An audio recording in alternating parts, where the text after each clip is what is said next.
In our last episode, we helped the Institute rescue a bunch of escaped synths at Bunker Hill. While there, we had to fight off the Railroad and the Brotherhood of Steel, depending on the choices we made in our game up until that point. Afterwards, Father met us on the rooftop of the ruins of the Commonwealth Institute of Technology, and if pleased with our performance at Bunker Hill, he invites us to attend a Directorate meeting inside the Institute. Back at the Institute, we find the conference room on the top floor of the residential stack where Father lives, and it looks like the meeting is just about to start. Good, we're all here. I think it's time we begin. Sir, excuse me, but what exactly is he doing here? I will address that issue. But there are other subjects that require our attention first. The level of unrest in the Commonwealth continues to rise, as we're all aware. Your report. All Institute facilities remain completely secure with the exception of one notable breach. Otherwise, internally things are as tight as they've ever been. Dr. Ao has been keeping an eye on things topside. Yes, Watchers show no additional threats beyond those previously identified. Boston International Airport remains occupied, with Brotherhood presence noted at several other points throughout the Commonwealth. Intelligence suggests that this railroad continues to operate and is becoming more ambitious. SRB agents are monitoring all known situations, sir. Very good, thank you. It's clear that our safety needs to be the primary concern going forward. To that end, where are we on Phase 3? Sir, are you sure this is the time to be discussing it? Considering all parties present? Ah, yes, that's true. Have you heard anything about Phase 3? What's Phase 3? It's very important to us. I don't think so. It's all right. I wouldn't expect you to have. The project has been classified from the beginning. I have no idea what that is. I'll admit I'm relieved. It's intended to be something of a classified project, which I'm sure means everyone already knows about it. Of course. Really? Well, there's no shame in being out of the loop, as it were. The project has been classified for quite a long time. Power is, as I'm sure you've seen above ground, a very valuable commodity. I'm not talking about some abstract concept of control. I mean real, tangible power. The kind that keeps the lights on.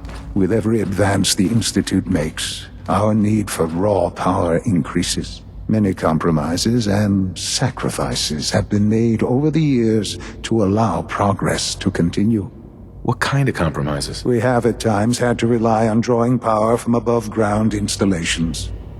It risks personnel and equipment, but no longer.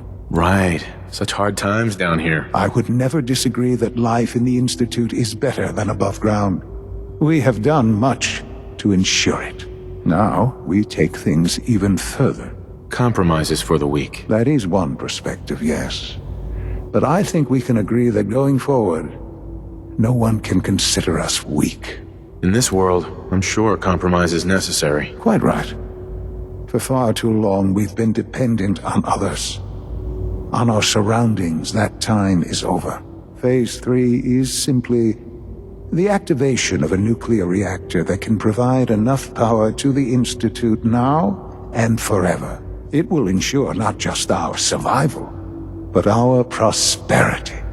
Can you tell me more about this reactor? Certainly.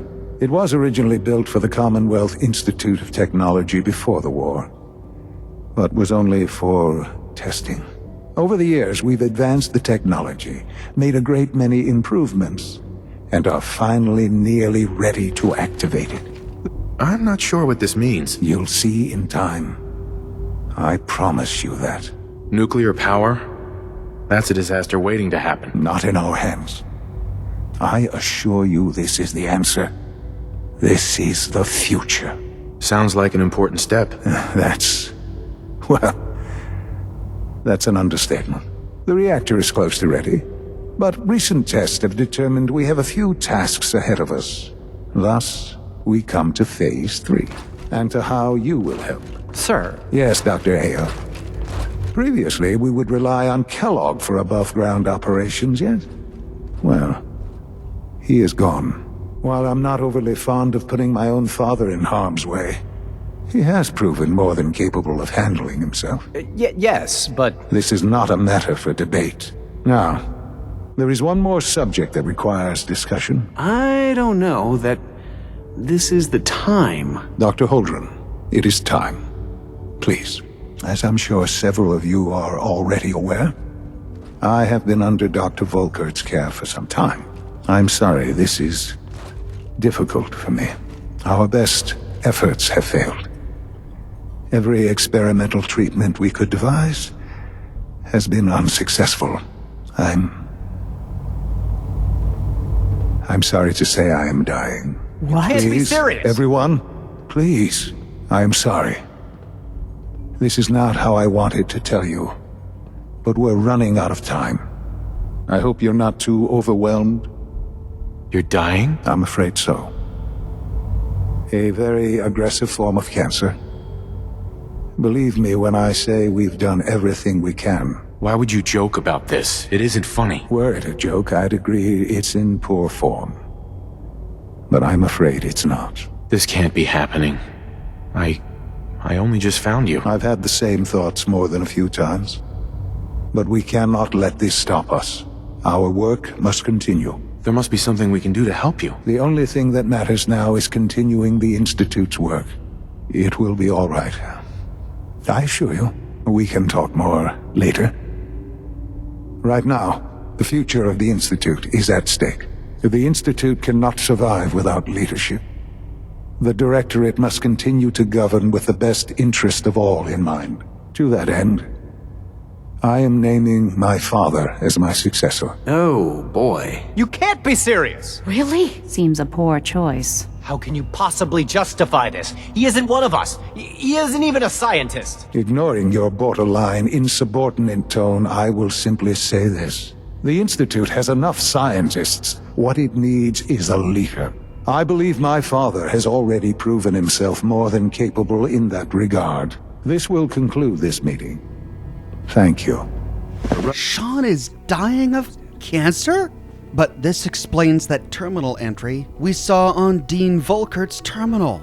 We saw that Dean Volkert had seen symptoms of dizziness, shortness of breath in the Director. This entry wasn't dated. It could have been a Director before Sean. But now we know that it was Sean. And the notes, test results revealed, redacted, meant cancer.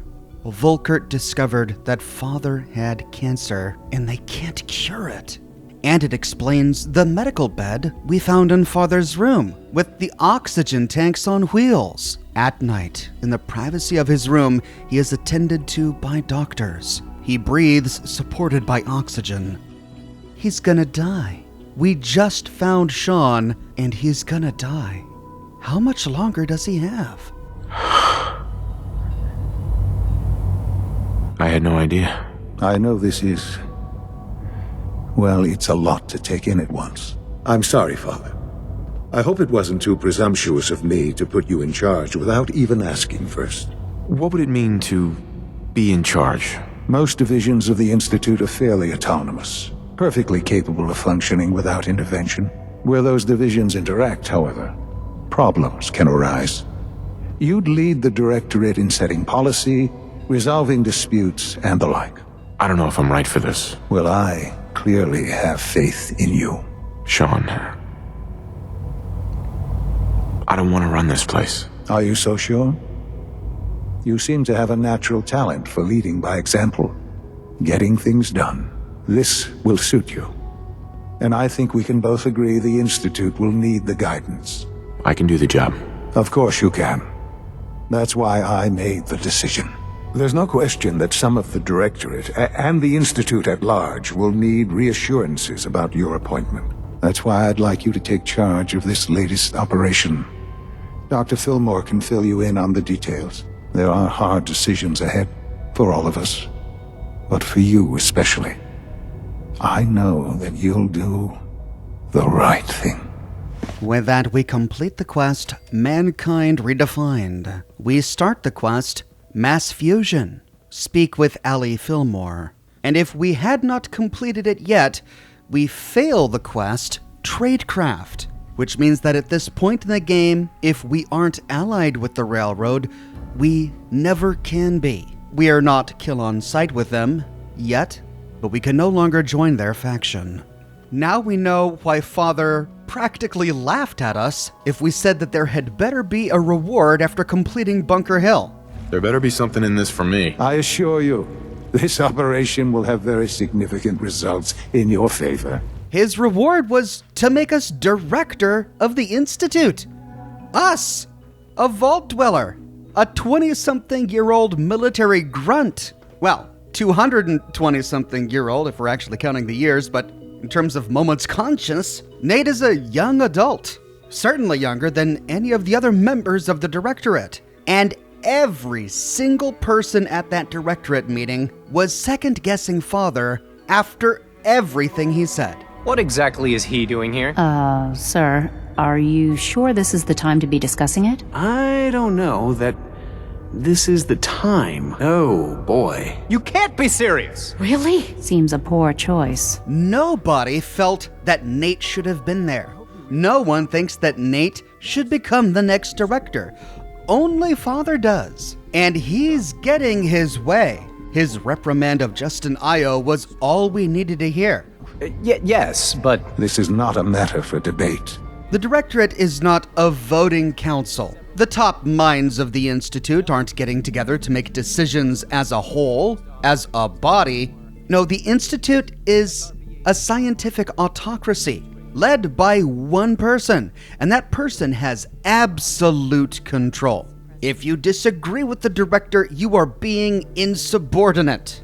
If you make decisions in your own department that defy the will of the Director, like Virgil did, you are considered a traitor. I know what I'm about to do will be seen as a betrayal. Treason, he'll probably call it. I wonder how long the Institute has been this autocratic. Was it always like this? Did members of the Directorate have more power, greater freedoms at different times in the Institute's past? Could this be new? Could Sean be the first practical dictator for the Institute? Or were the other directors just as dictatorial as he? But perhaps this can help explain why every single person at the council meeting disagreed with appointing Nate as the director. The director wields so much power over policy changes, over the direction of different departments, over the life and death of individual members of the Institute. And Father makes Nate the next director. I can understand why everyone would feel so uncomfortable about this. But it makes you wonder, why? Sean is clearly a believer in the Institute. There is nothing in his mind, in his life, that he values more than the Institute. He wants the Institute to succeed. He wants the Institute to have the best. Why would he make Nate the next director? He says that it's because the Institute needs a leader. Not a scientist, but a leader. The Institute has enough scientists. What it needs is a leader. And that may be true, but why this leader? Why Nate? Someone who's been a part of the Institute for a couple of weeks, maybe a month at this point. I think the cancer can explain some of Father's rather irrational choices as of late. Here Father is, 60 years old, raised in the Institute, director of the Institute for a good long time now. He is overseeing some of the Institute's greatest successes. The evolution of the synth program, the advent of the Gen 3 synth. He could have released his father from Vault 111 at any time once he became aware of them, but he chose to release Nate after he learned that he was dying of cancer. He was 60 years old. Surely he had 20, 30, 40 more years ahead of him. But then, in the blink of an eye, he had less than a year to live. And what was important to him? The Institute, surely, but that was all going well. What was important to him on a more personal level? The one thing that sort of haunted him his entire life. The one question he never had answered. The one experiment he never got to observe. For many years, I never questioned who my parents were. I accepted my situation, and that was that. With old age comes regret, and asking what if more often. I had no idea what kind of man you were, you see. Would the Commonwealth corrupt you, as it has everything else? Would you even survive? Perhaps most curious to me, would you, after all this time, attempt to find me? Who were my parents? What were they like? Were they like me? Were they as tenacious and ambitious as me? Would they survive in this wasteland? In my last episode, I hinted that perhaps Sean so recklessly released Nate from Vault 111 because he suffered from sociopathy. But maybe instead he released Nate from Vault 111 out of desperation. He was running out of time. He had to release Nate right at that moment because he didn't know how much longer he had to live, and he needed these questions answered before he died. He waited as long as he could, and he couldn't wait any longer. The big question, though, after all of this is why would Sean make Nate director of the Institute? I can't think of any rational reason for him to do so other than nepotism. Nepotism which you'd think Sean would be wise enough to realize is bad for the longevity of the Institute. Even if Nate has answered every question correctly, has shown every possible character attribute that Father admires, it simply hasn't been enough time. Sean became director after decades and decades of research, experimentation, demonstrating his loyalty. He earned it, he was proud of it, and he wasn't afraid to tell us. I was the most qualified for the position, obviously. I've lived my life within these walls, dedicated to science like every other member of the Institute. My hard work has paid off. I spent decades working to reach this point. It's a responsibility I take very seriously. He finally became the director after all of those years, and yet he's willing to give directorship to someone who's been here for just a couple of weeks? This doesn't sound plausible to me. And so here come the conspiracy theories. Could it be that maybe Sean has been faking it this entire time? Maybe after discovering that he had cancer, he re-evaluated his life, suddenly realizing that the Institute wasn't quite as important as he thought. Perhaps he held on to bitterness and anger at not only Kellogg, but the Institute as a whole for what happened to his mother. And maybe he thought that the best slice of irony would be to put his father in charge of the very Institute that murdered his mother. I don't know if I buy that theory, because Sean really does seem to be genuine when he talks about how important the Institute is, how it's mankind's best hope. But it would explain why Sean would put his father, a man who's only been here a couple of weeks, in charge of the entire Institute. There were a couple of things in the Directorate meeting that were really interesting. Allie Fillmore mentioned that the Institute had been breached. All Institute facilities remain completely secure with the exception of one notable breach. This could be in reference to all of the escaped synths, or maybe it was in reference to Virgil. After all, he fought his way out of here somehow, even though the relay is the only way in and out. And it's this conversation that gives a name to the Institute's synth birds. The synth birds are alluded to in bioscience terminals. We see what their eyes see on monitors inside the SRB, and here we get their name, the Watchers. Watchers show no additional threats beyond those previously identified. And at last, we learned what this mysterious Phase 3 was. It's the creation of a nuclear reactor. Phase 3 is simply the activation of a nuclear reactor that can provide enough power to the Institute now and forever. We've been hearing about Phase 3 all over the Institute. In terminals, in conversations, in overheard conversations. When are you going to tell me about this mysterious Phase 3? You know I can't talk about that. But the only thing that clued us into the fact that it might be a nuclear reactor was the terminal in Advanced Systems. Here, Madison Lee had an entire document dedicated to Phase 3. It didn't tell us what it was, but it told us what was involved. It needed a housing. Nuclear reactor definitely needs a housing.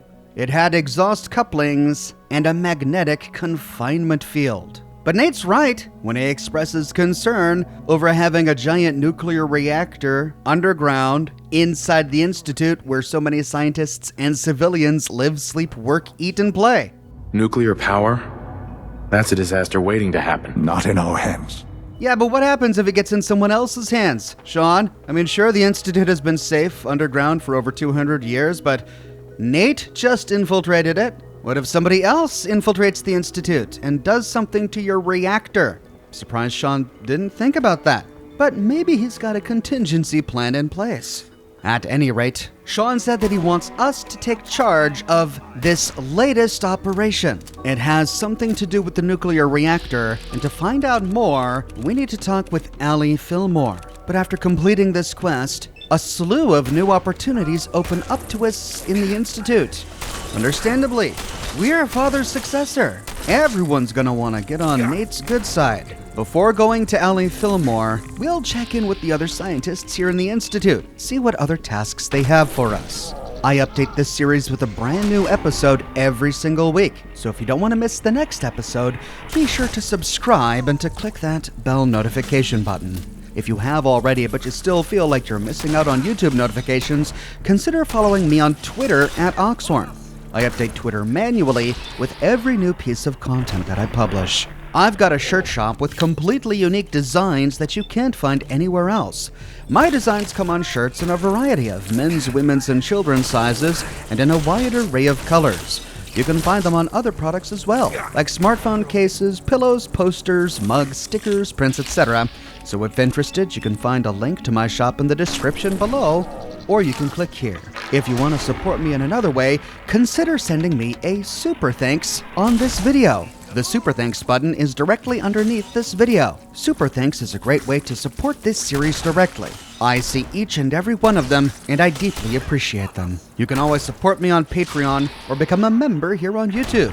YouTube members get little badges that appear next to their names in the comment sections of my videos, and access to Ox emojis that they can use in my video comments and in the live chats of my live streams. But more than anything, I'm just so glad you're here watching this video with me today. Thank you so much for watching, and I'll see you soon with the next episode in the full story of Fallout 4.